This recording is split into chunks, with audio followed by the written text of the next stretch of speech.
2 апреля в Санкт-Петербурге состоится финал конкурса красоты «Халукай-2020». Девушки-представительницы башкирской культуры будут соревноваться за звание «Башкирская красавица». А пока участницы ежедневно участвуют в творческих конкурсах, подтверждая фразу, что в красивом человеке прекрасно должно быть все. Мы рисовали в технике гуаши разными способами, нестандартными. Где-то мы раскрашивали, где-то закрашивали, кто-то в живописной технике, кто-то в декоративной. Дарья вызвалась всего за одно занятие научить девушек красиво рисовать.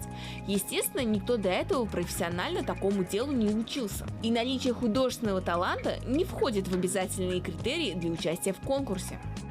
Очень милые, добрые девушки.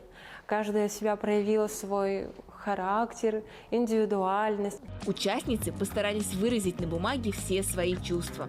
Естественно, что перед самим финалом их целый калейдоскоп.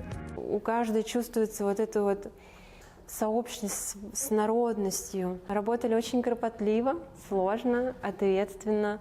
Очень приятно было с ними поработать.